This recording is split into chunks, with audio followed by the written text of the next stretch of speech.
네, 안녕하세요. 반갑습니다. 예, 원내대변을 맡고 있는 박성준입니다.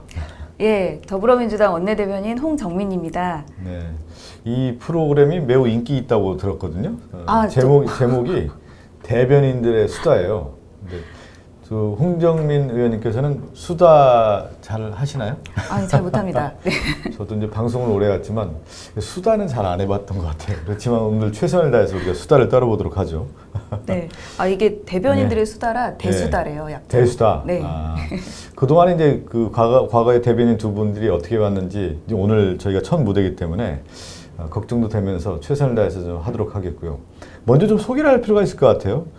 홍 의원님부터 소개를 하시면 어떻습니까? 아, 자기소개. 저는 네. 경기 고양병 지역구를 담당하고 있는 홍정민입니다. 잠시 이제 지역구 네. 주민께 일산의 새로운 미래를 열겠습니다. 열심히 하겠습니다. 감사합니다. 홍정민입니다. 예.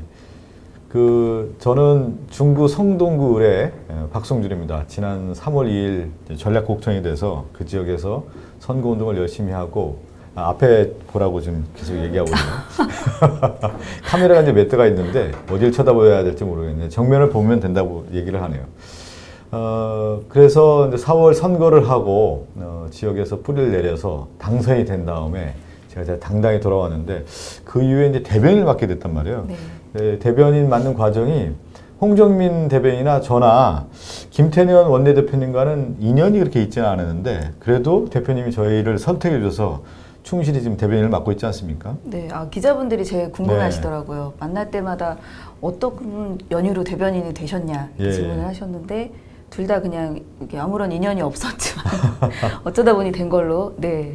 근데 저하고 홍 대변인하고 이제 대변인을 맡고 있지만 제 생각은 호흡이 잘 맞는다고 생각을 해요. 홍 대변인 어떻게 생각할지 모르지만 저도 그렇게 제가 생각합니다. 늘 의지하고 신세를 늘 짓고 시청자분들 우리 당원 여러분께서 아시는지 모르겠지만 홍정민 의원님은 정리의 귀재입니다. 그래서 공부를 잘했던 것 같아요. 공부의 신이라고 하는 별명이 있던데 제가 옆에서 같이 일을 하다 보면 김태년 대표님이나 또 김영진 원내수석이 정책과 관련된 또 정책 현안에 대해서 얘기를 하면 그 노트에 꼼꼼하게 적는데 1, 2, 3, 4 해서 일목요연하게 정리를 딱 하는 모습을 보고 공부를 정말 잘했겠구나. 저는 아마 적는 거 보셨지만 제가 써놓고도 나중에 제가 읽을 때는 보면 이게 뭔지 혼란스러울 때가 있거든요. 근데 안 쓰셔도 잘하시고 사실은 지금 이 자리에 이렇게 박성준 원내대변인님 계시니까 이게 마치 굉장히 품격 있는 뉴스 채널 같이 보이는 효과가 있어서 저는 괜히 기분이 좋은데요. 워낙 대변인 역할을 잘하고 계셔서 제가 너무 감사합니다.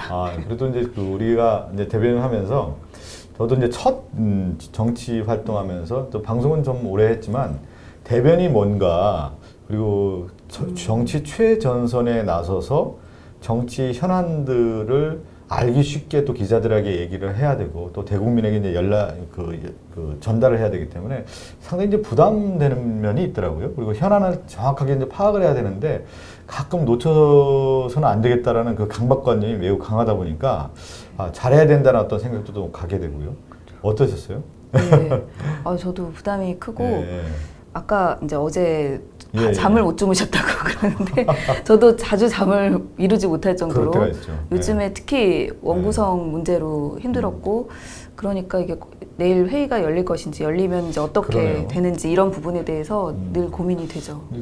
아마 3자 입장에서 이제 국민이나 당원 입장에서 볼 때는 이제 원구성이 왜 이렇게 늦어지냐 답답하다 이런 얘기를 많이 하는데 또 이 정치 현장에 왔을 때는 원구성을 정해진 절차에 따라서 날짜에 따라서 민주당은 새로운 모습으로 이제 정치를 하겠다라고 하는 것은 이제 청사진 예측 가능한 정치를 하겠다라고 늘 이렇게 얘기를 해왔는데 가장 중요한 어떤 쟁점 사항에 있어서는 여야가 이제 협의 그 다음에 이제 합의에 이르지 못하다 보니까 지리한 공방이 이어지고 또 지지자 입장에서는 오히려 좀 확실하게 좀 정치적인 민주당이 선언을 하고 보여줘야 되는 것이 아니냐라고 하는 그런 목소리도 좀 나오고 있단 말이죠.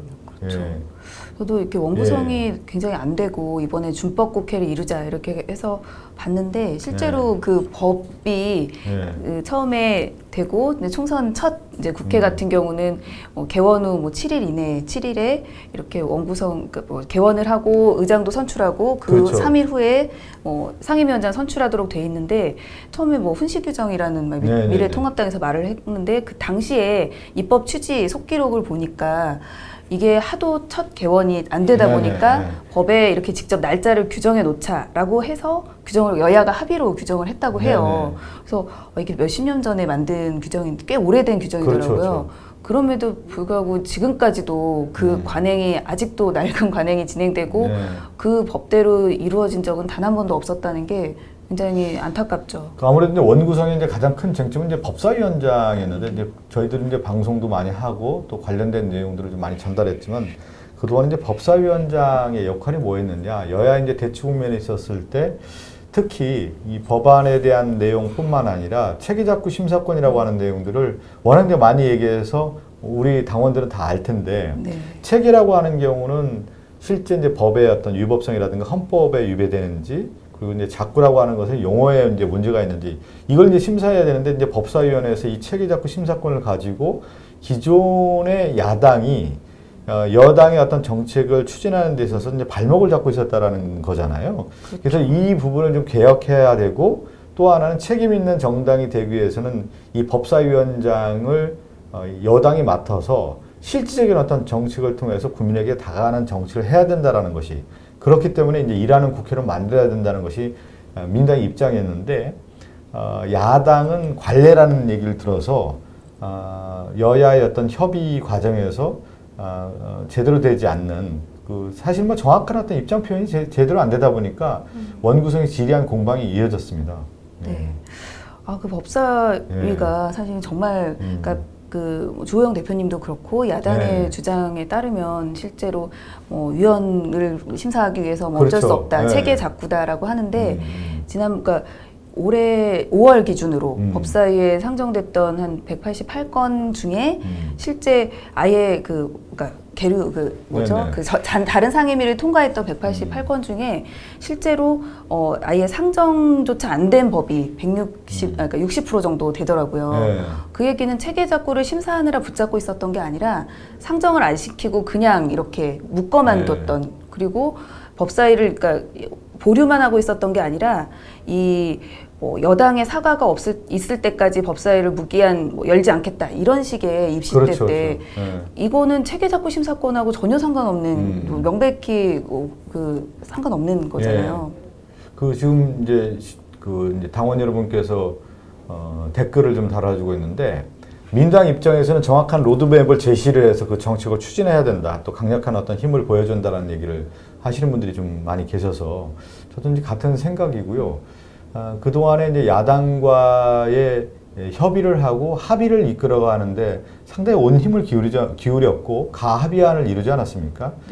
특히 이제 법사위원장 같은 경우는 야당이 예를 들어서 뭐 1년 나누자라는 안도 냈었고 또 쪼개자는 안도 나왔단 말이죠. 이제 법제위원회와 사법위원회를 나눠서 이 법사위 기능을 조정하자라는 안이 나왔는데 민주당에서는 그 안을 받아들일 수는 없었던 거거든요. 그렇죠. 왜 그러면 또 다른 어떤 기능 조정을 통해서 법제위를 만들어서 또 다른 상원을 만들고 거기에서 발목을 잡는다고 하면은 원래 일하는 국회의 취지가 많지 않다라고 해서 단호하게 이제 거부를 했던 거고요.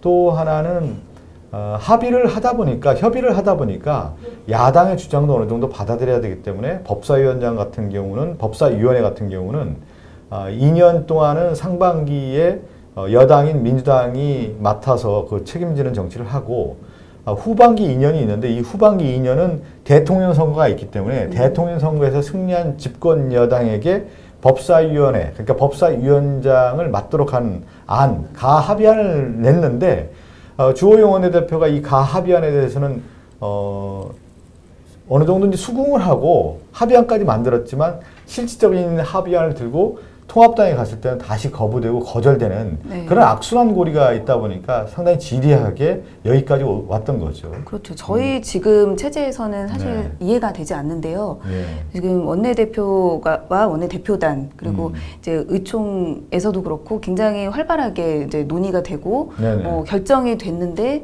그리고 저희도 이제 당 지도부하고도 일주일에 3번 정도 회의가 그렇죠, 있고 그렇죠. 네. 미래통합당도 지도부 회의가 있는 걸로 알고 있어요. 네네. 그래서 그런 소통이 있었을 수도 있고 뭐 당연히 원내대표를 뽑을 때는 이 정도 협상의 위임권은 줘야 된다고 생각을 해요. 네네. 그런데 가서 한 번은 한 2번인가는 의총에서 거절이 네. 됐고 다른 한 번은 의총을 하기도 전에 갑자기 아침에 네. 거절됐다는 통보가 왔죠. 예. 그러니까 네. 지금 네. 들어보면 통합당의 의사결정 구조가 분명히 문제가 있는 것 같아요. 저희 민주당에서는 김태년 원내대표가 이제 전권을 가지고 일원적 체계라고 할까요? 이제 김태년 원내대표가 야당과의 합의와 협의를 통해서 안이 됐다고 하면 그것이 실질적인 힘을 받고 추진되는 의사결정 구조가 있다고 하면은 야당인 미래통합당 같은 경우는 주호영 원내대표가 협상을 하지만 결정권이 없다 보니까 실제 합의안을 가지고 다시 통합당의 지도부에게 추인을 받는 그런 형태가 되다 보니까 다시 한번 또 반복되고 번복이 되는 그런 현상이 이어졌던 거죠. 예. 그러니까 제가 봐도 그렇고 이제 듣기로도 이번 안에 대해서 조영 예, 대표님도 상당히 아주 나쁜 안은 아니었을 예. 거예요. 왜냐면은 저희가 이제 11대 7이라는 게 의석수 비율로 그대로 나눴고 7개의 상임위를 드렸는데 그게 이제 법사위가 빠진 아쉬움이 있는 대신에 굉장히 알짜 상임위를 많이 줬단 말이에요. 예, 예. 그리고 거기에 이제 다른 부가적인 조건도 주고 원래는 법사위를 반드시 우리는 뭐 한다라고 했다가 다음번 대선에서 이기면 집권당이 갖는다까지도 네네. 양보를 했고 여러 가지 또 그렇기 때문에 어느 정도 진짜 합의가 다 됐었어요. 그 합의안의 내용을 보면 또 처음에 지금 뭐 추후에 이제 합의됐던 내용이지만 이 상임위 구성과 관련해서 이제 11대 7이라고 하는 부분에서는 저희가 양보를 하고 통 크게 이제 배려를 했는데 11대 7의 구성을 보면 여당은 법안에 대한 책임을 지고 그 다음에 야당은 경제 부분에 대해서 책임을 지는 균형적인 시각에서 11대 7로 나눴다. 그 11대 7은 여당과 야당이 얻은 의석 비율대로 나눴고 특히 여당은 법안에 대한 책임을 지기 때문에 법사위를 가져가고 예산에 대한 부분이 있기 때문에 야당은 예산결산특별위원회 예결위를 갖고 그리고 이제 경제 부분에 대한 어떤 배려를 했기 때문에 야당이 국토위와 정무위를 가져가지 않았습니까? 네. 그리고 우리 민주당 같은 경우는 한국판 뉴딜과 같은 정책들을 추진해야 되기 때문에 산자위 이렇게 구성들을 보면 우리 국회에서 알짜 상임위가 3개가 있다고 하는데 국토위, 정무위, 산자위 이렇게 뽑고 있는데 야당에게 통 크게 배려를 해서 국토위와 정무위까지 줬는데 예결위도 주고. 그 합의안에 대해서 일정한 수긍을 했지만 다시 또 주호영 원내대표가 원내 지도부에 가거나 아니면 의총에 가서는 법사위를 가져오지 못했다는 이유로 이 합의가 되지 않는 그런 악순환이 좀 됐다라는 것이 특히 이제 미통당의 주호영 원내대표의 리더십 문제뿐만 아니라 또 하나의 의사결정 구조까지 문제점이 드러났다 이렇게 볼 수 있습니다. 그러니까 제가 다른 뭐 구체적인 두 분끼리 합의한 건 못 봤는데 이게 마지막 이게 본회의 열기 직전에 그때 합의할 때는 들어갔었어요. 그래서 이제 이미 합의안은 부결된 상태에서 이제 의장님과 이제 관련해서 거기 미래통합당도 국회는 그래도 언젠간 들어와야 되잖아요. 그렇죠, 그렇죠. 그렇기 때문에 이제 상임위 명단은 내자 이런 얘기가 되고 있었거든요. 그런 다만 그때는 명단 자체를 못 내겠다는 게 아니라 물리적인 시간이 필요하다. 이게 이렇게 한두 시간 만에 안 되고 몇 시간은 걸린다. 그래서 처음에는 일단 대충 하고 나중에 사보임 통해 바꿔주겠다는데 그건 절대 안 된다 뭐 해가지고 억지로 시간을 끌어서 당시 이제 지난주 금요일인가요? 네. 저녁 7시로 본회의를 연기를 했어요. 그 이유는 상임 명단을 내기로 했기 때문에. 그 분위기는 다 좋았거든요. 물리적으로 어렵지 자체가 안 된다는 얘기는 전혀 없었는데 갑자기 돌연 상임 명단 내지 않겠다. 이렇게 해버리는 거죠. 도대체 왜 이럴까요, 진짜? 그러니까요. 지금 보면은 이제 박병석 국회의장도 상당히 고민이 많았던 것 같아요. 원구성을 하고 또 이제 국회에서 여야가 같이 가는 모습, 거기에서도 개원식도 하고 또 총리의 시정연설뿐만 아니라 대통령의 개원 연설까지 해서 모양이 좀 좋게 가져오자 이제 협의와 합의를 이끌어가는 모습이었는데 야당이 워낙 그 거부를 하다 보니까 의장도 마지막에는 원 구성과 관련해서는 강제 이제 직권 배정이라고 했죠. 의장의 직권 배정을 통해서 지금 이렇게 17개의 상임위원회가 이제 구성이 됐고 또 저희 당 입장에서는 경제적인 위기가 지금 계속 밀려들지 않습니까? 전 세계의 이런 코로나 위기 이후에 세계 경기가 침체가 되고 있고 한국에 왔을 때도 일자리의 문제라든가 또 경기 침체 또 실질적인 어떤 민생이 어려움에 호소를 하다 보니까 추경 처리를 통해서 선순환 구조의 어떤 경제 흐름을 좀 가야 된다라고 하는 것이 이번 6월 임시국회의 명분이지 않았습니까? 그렇기 때문에 내일까지는 반드시 추경 처리를 해야겠다라는 것이 또 김태년 원내대표의 생각이었고 또 민주당의 그 생각 때문에 여기까지 오게 된 거죠. 네. 예. 이게 추경이 이번 7월부터 집행이 돼야 되는 그렇죠. 것들이 예. 금액이 꽤 많아요. 더구나 이제 금융 지원인데 뭐 신보나 기보나 산업은행에서 지원하는 금액의 시드머니가 되는 이 자금이 이번에 추경이 통과가 되는 예산에 포함이 되어 있는데요. 소상공인 지원에 네. 대한 부분이 상당히 많이 포함되어 있죠. 그렇죠. 저희 지역구에도 예. 이제 소상공인 자영업자분들, 중소기업 분들이 계신데 지금 뭐 거의 매출은 없는 상태에서 수출 기업도 있거든요. 예, 예. 이제 인건비나 이런 임대료나 이런 것들이 나가다 보니까 계속 나가니까 이제 빌린 돈도 갚을 때가 되거나 아니면 더 예. 이상 나갈 돈이 없어서 굉장히 어쩔 줄 몰라 하는데 이게 빨리 집행이 되면 이번 뭐 몇 달은 또 버틸 수 있겠다라고 말씀을 몇 번을 하셨어요. 예, 예. 그런데 이게 지금 만약에 통합당 주장대로 하면 본회의를 오늘도 내일도 하지 말자라는 거잖아요. 예, 예. 그런 부분이 참 굉장히 아쉬워요. 근데 좀 저 댓글을 보다가 우리 의원님 얘기하시는 중간에 저하고 닮았다고 하면서 남매냐고 물어보고 둘이요? 남매 같은가요 정말? 둘이 거의 매일 아침부터 네. 뭐 가끔 저녁까지 밥도 네. 계속 같이 먹고 있다 보니까 그러니까요. 동기화가 됐나 보네요. 그리고 우리 의원님은 저 결혼했냐고 물어보는 분도 계시죠. 이거 아마 이렇게 제가 심어놓은 지지자분들이 아닌가 싶은데요. 그리고 또 앞서 제가 봤는데 그 이소영 의원이냐고 좀 물어보는데 수정해야 됩니다. 홍정민 의원입니다. 제가 사실은 네. 얼마 전에 어떤 기사에 네. 이제 이소영 의원님이 고민정 의원님하고 같이 아. 걸어가는 기사 이렇게 크게 나는데 네. 뭐 고민정, 홍정민 뭐 대화 뭐 이렇게 포토 사진이 났어요. 네. 그래서 둘이 고민하면서 이거 기사를 정정 요청을 해야 되나. 이소영 의원님 사진에 제 이름이 나온 거죠. 그래서 예. 아니 근데 저는 깜짝 놀란 게 전혀 그 다른 느낌이거든요. 이소영 의원님과 홍정민 의원님은 전혀 다른 느낌인데 혼란스러워하는 분들도 있어서 왜 그럴까? 저희들이 분석을 많이 해봤는데 둘 다 네. 이제 얼굴에 특징이 없어서 아니, 왜요? 아무도 기억이 안 남으니까 그냥 여성이고 뭔가 인재영이 된 것 같고 뭐 하여튼 뭐 어디선가 본 것 같은 민주당 의원이면 이제 이소영 또는 홍정민인데 둘 중에 하나 찍어본 거죠 이렇게. 그래도 저 홍정민 의원은 또순이시기 때문에 일하는 거 보면 뭐 똑 부러집니다. 제가 그 감히 얘기를 하지만 앞으로 정치에서 두각을 나타낼 거라고 제가 예언장담합니다. 감사합니다. 본론으로 들어가죠. 네. 근데 제가 어제도 이제 주호영 원내대표의 미통당의 주호영 원내대표의 페이스북 정치가 있는데 네. 과거에도 좀 보면 언어가 좀 세요. 예를 들면 김태년 원내대표의 협상 자세를 거총 자세, 이제 총을 쏘는 자세로 다가와서 윽박하였다라는 표현까지 썼던 경우라든가 특히 어제 같은 경우는 우리 민주당을 이제 비판하면서 세월호 발언, 특히 폭주 기관차의 개문 발차라는 용어를 쓰면서 세월호가 생각난다. 이 세월호가 생각난다라는 표현을 썼을 때 정말 주호영 원내대표가 이 세월호의 문제의식을 갖고 얘기한 건지 왜 이런 국회 원구성과 관련해서 이 세월호에서 빗대서 비유해서 표현했는지 좀 황당했었거든요. 저도 너무 예. 충격이었어요. 사실은 저희 아이가 지금 고2고 그런데요. 예. 얼마 전에도 이제 세월호 그 4월 16일 그러니까요. 날 주기가 있었고 토론회도 있었고 저도 계속 참석하는데 아무리 가도 이제 익숙해지지 않는 거예요. 사실은 하늘에 별이 된 아이들을 생각하면 말만 들어도 좀 굉장히 떨리고 슬픈 생각만 나는데 이런 상황에서 어떻게 그러니까요. 그런 비유를 할 수 있으신지 저는 너무나 이해가 되지 않습니다. 저는 아직도 기억나는 게 당시 2014년 4월 16일이죠. 2014년 네. 4월 16일 그 당시 아침 회의를 하고 있었어요. 그때 저희가 뉴스 회의를 하는데 그때 이렇게 세월호 참사가 일어나는 영상을 보면서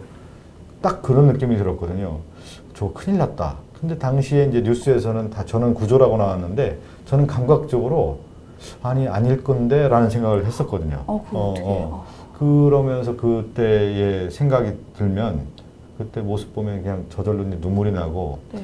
우리 사회의 기존의 사회가 얼마나 잘못됐는지 잘못 이어왔는지에 대한 문제의 집합이 그 세월호의 문제였는데 그 주호영 원내대표가 이번 원구성 관련해서 이제 빗대서 그런 표현을 할 때 역사 의식이라고 할까요? 이제 시대의 인식이 저는 과거 퇴행적으로 가는 거 아니냐 이렇게 좀 비판하고 싶었습니다. 네. 네.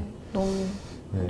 사실 이 최근에 기사에 상임위 명단을 내라고 했을 때 뭐 굉장히 모욕감을 느꼈고 탁자를 들어 얻고 싶었다 이런 네, 기사도 네. 있었어요. 저는 네. 제가 사실 그 자리에 있었는데 그 의장님의 이제 업무상 네, 표현으로 네. 뭐냐면은 아마 저희 이제 6월 5일, 8일, 네, 네, 8일까지 상임위원장을 선출해야 되기 때문에 이제 5일 이후에 직후에 상임위원 명단을 제출해야 네. 이제 구성을 하고 거기서 상임위장을 선출하니까 그 공문을 5번인가 보냈대요, 서면으로. 네네네네. 그럼에도 불구하고 계속 안 내니까 이게 내야 이제 원 구성이 되고 정상화가 되고 아무튼 근데 더구나 이제 미래통합당에서 계속 주장하는 게 이 의원들의 개별 전문성이나 선호나 인기 상임이나 이런 것들을 배분을 위해서 소통이 필요하고 뭔가 필요하다라고 주장하는데 그러면은 상임위 명단을 내야 되잖아요.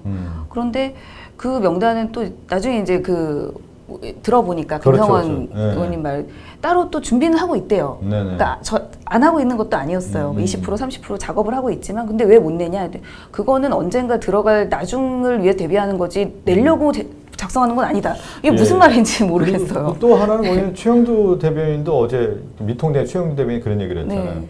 그 추경 심사를 좀 늦춰달라. 네. 그러면 이제 7월 11일까지 들어갈 수 있는 문을 좀 열어달라 이런 얘기를 했는데 사실 그 동안에 민당에서는 야당이 정말 경쟁력 있는 야당이 되기 위해서는 상임위에 들어와서 추경 심사를 해야 된다는 얘기를 그렇게 많이 하지 않았습니까? 네. 근데 사실 이제 추경 심사를 하고 원구성을 하다 보니까 야당이 지금 뒤늦게 이 추경 심사에 들어오겠다라고 하는 얘기를 들어보면은 일단 오히려 그 전술적인 측면에서는 시간 끌기, 발목 잡기 하려고 하는 것이 아니냐라는 그런 생각이 들어서 이 우리 당 입장에서는 과감히 그 부분에 대해서는 거부를 하고 야당이 이제 7월 임시국회가 열리면 들어와서 정말 성실하게 지금 국민의 어려움을 극복하는데 또 야당이 건전한 어떤 야당으로서 경쟁력 있게 들어와라 이런 입장인데 야당이 다음 7월 국회에 들어올지는 모르겠어요. 미지수예요. 아, 그러게요. 예. 그러니까 근데도 사실은 7월 국회에는 이제 예. 추경안은 통과가 됐고 네네. 저희가 이제 민생 법안이나 일하는 국회법 그리고 공수처 관련한 이제 추가 후속법 네. 해서 오히려 미래통합당이 제일 관심 있어하고 들어오고 싶어하기도 해요. 왜냐면 할 것 같아요. 그래야 되잖아요. 왜냐면 네. 일하는 국회법이 이제 국회법이다 보니까 아무래도 선거법이나 국회 운영에 관련된 법에는 같이 법안 심사를 할 때 있고 싶겠죠, 당연히. 저도 뭐 야당이 방해가 되더라도 뭐 당연히 발목을 잡던 어떻든 그래도 들어와야 된다고 생각을 해요, 여당 네네. 입장에서도. 그러니까 이렇게 봐야 되거든요. 이제 6월 국회는 가장 중요한 것이 35조 3천억 원이라는 3차 추경 예산을 통해서 실제 국민들 또 어려운 그 민생 경제에 도움이 되고자 하는 돈의 흐름을 좀 잡겠다라고 하는 것이 큰 이제 차원으로 접근한다고 하면은 7월 임시국회 같은 경우는 민생 경제뿐만 아니라 이것을 이제 제도적으로 입법화하는 과정들이라고 할 수 있겠죠. 민생 법안 그리고 또 가장 중요하다고 할 수 있는 일하는 국회법. 그러니까 민주당이 제1호 법안으로서 그 동안에 국회에서 이제 관행이라는 이름 하에서 일을 제대로 추진할 수 없게끔 만들었던 내용들을 좀 과감히 버리고 실제 일을 할 수 있는 제도적인 어떤 기반을 만든다라는 것이 일하는 국회법인데 그 내용에는 우리가 지금 설명한 것처럼 법사위의 체계작구 심사 기능을 조정한다든가 네. 원래 이제 국회라고 하는 것은 상임위 중심으로 가야 되는 거 아니겠습니까? 맞습니다. 예. 상임위원회 중심의 이제 정책들을 하게 돼서 또 본회의를 어떻게 하고 또 상임위는 언제 하고 또 법안 소위 같은 경우는 소위는 언제 하고 이런 것들 일정으로 고정화해서 실제 일을 하고 나머지 기간 같은 경우는 의원들이 다시 또 연구 개발을 하는 그런 시간으로 만들어야 된다는 것을 이란 국회법에 담고 7월 임시국회에서는 반드시 통과시키겠다는 것이 민주당의 약속인 거죠. 예. 네. 그래서 이렇게 출석을 안 하는 네네. 의원들 같은 경우 본회의나 상임위 회의에 공표를 하죠. 매월 네네. 공표를 하고 그리고 상임위원장이 만약에 그러니까 뭐 다른 당이거나 다른 어떤 이유로든 네. 상임위를 잘 열지 않거나 불성실하게 운영하면 상임위원장을 뭐 이렇게 해임하는 정도의 예. 뭐 그런 법도 있죠. 지금 이제 그 댓글에 보면 이제 그 이번에 국회의원들이 이제 명단을 미제출, 뭐 불출석하면 그 페널티를 가야 되는 거 아니냐 이런 질문을 해주셨는데 이번에 이란 국회법에는 그 내용이 담겨져 있다면 불출결했을 경우에는 명단을 공개하고 네. 그거에 대해서는 사실 이제 명단 공개라는 게 되게 의원 입장에서는 불리한 여건 아니겠습니까? 정치적인 어떤 페널티죠. 예. 페널티라고 할 수 네. 있겠죠. 추후에 뭐 다음 이제 재선을 노리거나 다음 출마를 위해서는 자기 의정 활동에 대한 내역들이 이제 공개가 되는 건데 네. 국회에 와서 제대로 일을 안 했다라고 하는 것이 내용이 그대로 공개가 되는 거기 때문에 사실 불출석했을 경우 제대로 일을 안 했을 경우에를 대국민에게 공고하고 공포해 준다라는 것은 의원 입장에서는 가장 두려운 것이죠. 그렇죠. 예. 그리고 사실은 그 의원 수당 체계를 그 네. 출석과 연동을 시키기 때문에 세비에도 차이가 있게 돼요. 네. 네. 지금 보면 이제 이란 국회법 개정안 내용들이 좀 저희가 좀 설명을 좀 해드리고 있는데 어쨌든 당론 1호 법안으로서 국회법 개정안을 하겠다. 그리고 김태년 원내대표가 이제 그 대표 발의를 통해서 일을 하고, 그러니까 9월 임시국회가 열리지 않습니까? 9월부터 100일 동안 이제 12월 10일까지 이제 정기국회가 열리는데 이라는 국회법에서는 1월부터 7월까지 매월 국회가 열리는 거죠. 네. 예. 그리고 8월과 12월에서는 이제 휴가 기간이 있는 거고요. 짧더라고요. 한 그렇게 2주씩. 길지는 않습니다. 그래서 네. 1년 내내 국회가 네. 불을 켜고 열심히 일하라는 내용이 담겨져 있습니다. 예. 그리고 이건 한번 우리가 짚어볼 필요가 있을 것 같아요. 지금 이제 여러 이제 정책들에 대한 논의도 있고, 특히 이제 국회 쟁점들이 있고, 앞으로 7월 임시국회에서는 지금 홍 의원님이 얘기하는 뭐 공수처법에 대한 처리, 원래 7월 15일 날 출범이 하도록 돼 있는데, 지금이 이제 7월, 오늘이 2일인가요? 네. 시간적으로 좀, 현실적으로 좀 어려운 점이 있어요. 그렇죠. 그렇지만, 이 공수처법을 이제 이 공수처법에 의해서 공수처를 출범시키는 것은 민주당의 공약이고 이것도 반드시 해야 되는 거 아니겠습니까? 그래서 네. 후속 관련된 제반 입법이라든가 관련 법안에 대한 내용들을 만들어주고 또 7월에 이것을 할 수 있도록 치밀하게 준비를 해야 된다는 생각은 갖고 그렇죠. 있습니다. 네. 그 공수처법 관련해서 네. 생각이 났는데 그 미래통합당은 더구나 주호영 대표님 네, 네. 판사님이시잖아요. 네네. 근데 그 공수처법으로 하는 공수처장은 탄핵조차 안 되는 괴물 뭐 무슨 네네. 기관이다 예, 이렇게 예. 하는데 일부러 그러신 거겠죠. 왜냐하면 헌법에 의해서도 당연히 탄핵 대상이고 그 뭐 헌재법에서도 그렇고 그리고 그 공수처법 자체에도 탄핵의 사유 외에는 뭐 이렇게 뭐 영향을 받지 않으며 이런 조항이 네. 있어요. 그러면 누가 봐도 당연히 탄핵 대상이고 견제가 충분히 되는데 왜 그런 발언을 자꾸 언론에서 하는지 모르겠습니다. 아마 그 공수처에는 이제 7명의 이제 추천위원이 구성되지 않습니까? 네. 여당이 2명, 야당이 2명이고 법무부 장관, 법원 행정처장 그리고 변호사 회장 이렇게 해서 7명이 구성이 돼야만 이제 공수처장을 임명 절차에 들어가게 되는데 후보 추천을 하게 되는 건데 우리 당은 당연히 후보 추천에 일정이 이제 들어가게 되는 건데 야당은 후보 추천을 하지 않고 아마 질질 끌 가능성이 커요. 그러니까요. 여기에는 이게 끌려가서는 안 된다는 얘기를 분명히 추천을 또 하면 말씀드려야 야당이 더 네. 유리한데 굳이 그것조차 네. 추천을 안 하겠다는 거죠. 네네. 지금. 그러니까 이번 공수처법 같은 경우는 지난해 말 패스트 트랙을 통해서 이제 국회 본회의를 통과시켰고 그 법이 1월 14일 날 공포됐으니까 6개월 지난 이후에 시행한다라고 하는 것이 이제 법에 딱 정해져 있단 말이죠. 7월 15일 날 출범 예정인데 지금은 조금 어려운 상황이지만 7월에 최선을 다해서 공수처 출범하도록 노력을 기울여야 된다. 이렇게 말씀드리고 또 그렇게 하기 위해서 또 저희들도 열심히 뛰겠다는 말씀을 좀 다시 한번 드리겠습니다. 네. 예. 어느 정도 저희가 뭐 한 30분 정도 됐는데 어느 정도 정리를 좀 해야 되는 거 아닌가? 여러 네. 현안들에 대한 얘기를 나눴는데 마지막 저희들도 한 말씀 하고 좀 다음을 기약하면서 좀 더 내용을 풍부하게 만들어 오고 더 재밌는 방송, 그러니까 대변인들의 수다를 위해서 다음 주에도 좀 준비를 해오도록 하겠습니다. 네. 다음에도 네. 다음 주에도 목요일 2시에 네. 매주 목요일 2시에 우리 대수다 시즌 2라고 하네요. 대수다 시즌 2를 진행하도록 하고요. 네. 제가 오늘 적극 건의를 해봤는데 좀 게스트를 한 분씩 가끔 모시는 건 어떤가 이런 그것도 아이디어를 좋네요. 역시 또 우리 공부의 신께서 또 좋은 또 안을 해주셨으니까 우리가 친한 의원들 한 분씩 꼭 모셔와서 게스트 초대를 통해서 정치 현안들도 풀고 또 수다를 더 재밌게 떨면서 그렇지만 그 안에는 촌철살인과 같은 내용을 담고 민주당이 가야 할 방향을 정확하게 제시하겠다 이렇게 하고 우리도 예명을 하나 줘야 되는 거 아닌가요? 갑자기 예명을 홍박 라인 뭐 이렇게 계보를 또 네. 아니 뭐냐면 이제 대변인들의 수다니까 홍박 화이팅 이렇게 그럴까요? 그러면 저희가 홍하면 박 화이팅 알겠습니다. 마지막 인사를 그렇게 마무리를 하겠습니다. 네. 홍! 박 화이팅! 화이팅! 감사합니다. 다음 주에 오겠습니다.